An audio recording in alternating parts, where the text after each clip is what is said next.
Equiduct est un marché boursier réglementé européen destiné aux investisseurs privés. Equiduct permet de tirer parti de la nouvelle concurrence entre les bourses en garantissant aux investisseurs l'exécution de leurs ordres au meilleur prix, toutes plateformes confondues. Bonjour à tous et bienvenue pour le Duplex Bourse du jour. Aujourd'hui, on va prendre le pouls des marchés avec Giovanni Filippo de Bourse Direct. Bonjour Giovanni. Bonjour Anne. Alors aujourd'hui, on le voit, à l'ouverture, le CAC 40 était en très légère hausse.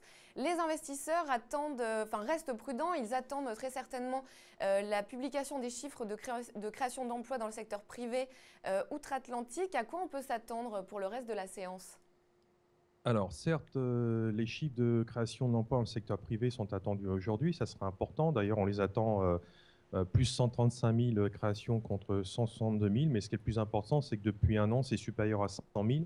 Mais pour que la situation aille mieux dans l'emploi privé, il faudrait qu'on ait des stats qui soient plus de 200 000 sur plusieurs mois d'affilée pour estimer que la situation aille mieux. Ce qui a changé radicalement, je pense, ces derniers jours, en tout cas, il y avait deux raisons à cela en début de semaine. Il y avait d'abord l'action de la banque Nippon qui continue, je dirais, ses actions de rachat d'actifs. Il y a aussi l'accord entre la Grèce et la Troïka sur des mesures supplémentaires d'économie afin de conditionner le prochain versement de 31,5 milliards d'euros. Mais surtout, il y avait une configuration technique qui était assez, on va dire, inquiétante, puisqu'on était dans un corner en début de semaine avec le risque de rupture d'un palier important qui se situait à 3370. Donc il fallait que très vite, techniquement, le marché reprenne de la hauteur en repassant la médiane à 3440. Donc c'est ce qui a été fait hier. Et là, on essaye de remplir une deuxième mission qui consiste à sauter 3470 pour permettre de poursuivre ce mouvement haussier. Donc on va dire que techniquement et au niveau de l'ambiance, ça a changé radicalement en l'espace de quelques heures. Alors, au niveau des résistances et des supports majeurs, qu'est-ce qu'on doit surveiller aujourd'hui ? Eh bien, je vous ai dit, donc 3468 à préserver, je dirais idéalement pour poursuivre le mouvement vers 3506, qui est le niveau de rebond idéal en intraday. Au-delà, on a toujours le haut du canal qui bloque pour l'instant depuis plusieurs semaines la zone des 3540, plus ou moins 10 points. Voilà, maintenant, pour que ce mouvement puisse conserver son billet acheteur, il faudra rester au-dessus de la zone 3450-3440. Donc, on surveillera ce support-là. Si on retourne très rapidement en deçà, on va dire que l'euphorie aura vécu avec le risque de repartir sur les points bas de ces derniers jours. Alors du côté des titres maintenant, c'est Air France KLM qui décolle aujourd'hui, sans mauvais jeu de mots, salué par les marchés pour des résultats meilleurs que prévus pour le troisième trimestre. Est-ce que c'est une conséquence directe des premières mesures qui ont été prises, notamment vis-à-vis du personnel ? Je pense que oui. Les mesures prises dans le cadre du plan Transform 2015 continuent à avoir un impact significatif sur les coûts. Voilà, donc effectivement, comme le soulignez, je trouve que la métaphore n'est pas mauvaise. Air France décolle, mais ce n'est pas d'aujourd'hui. Le titre a rebondi déjà de 112% depuis son plus bas de juin 2012. Il faut se souvenir qu'elle était à 3,01 €. Donc il y a un objectif possible, je dirais, en tendance moyen-long terme aux alentours de 7,50, 7,60. Néanmoins, à court terme, on est un petit peu techniquement suracheté, donc un potentiel limité. En tout cas, l'activité va mieux. Une activité toujours soutenue sur les autres marchés, parce qu'en Europe, ce n'est pas terrible encore. Et si on veut parler de points faibles en ce qui concerne, si vous voulez, je dirais Air France, c'est toujours la concurrence qui est assez importante.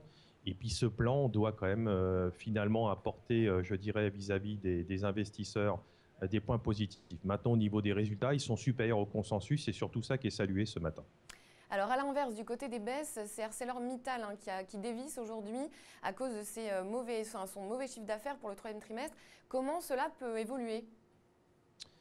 Écoutez, nous, en ce qui nous concerne, on est à l'écart sur le titre, mais ce n'est pas d'aujourd'hui, c'est déjà depuis quelques mois.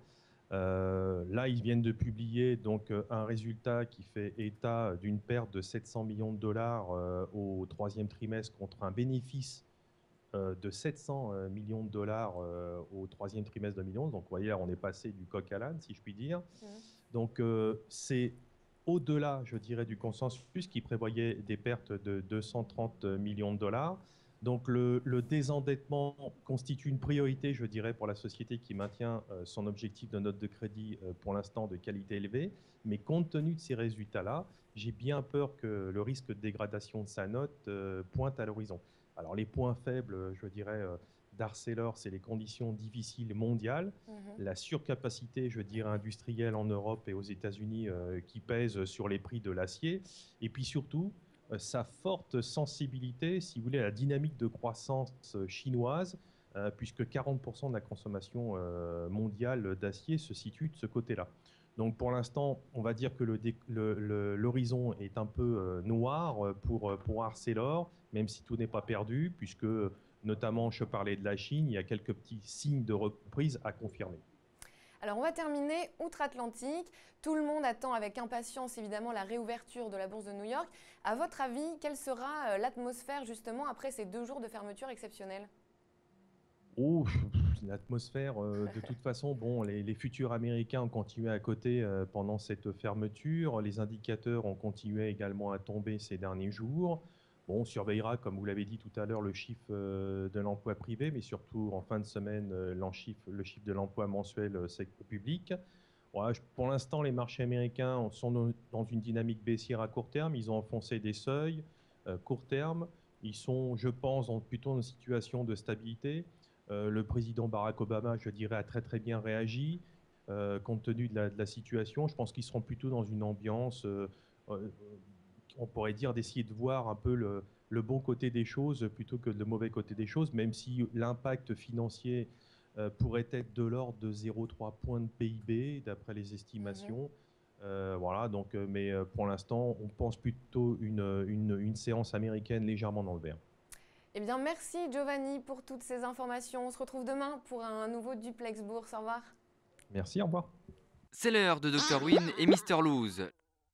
À gauche, c'est Mr Lose. À droite, Dr Win. Leur point commun, investir en bourse. Leur différence, Mr Lose réalise toujours ses transactions sur le marché historique. Dr Win sait qu'être un winner, ça se joue dès l'exécution de ses ordres. Il utilise donc Equiduct. Aujourd'hui, nos 2 investisseurs ont décidé d'acheter le même titre. Et c'est la lose pour Mr Lose. Pas de chance, il y avait un meilleur prix ailleurs. C'est tout l'inverse pour Dr Win. Son ordre est exécuté à un meilleur cours que sur le marché historique. Dès l'exécution, il fait une meilleure opération.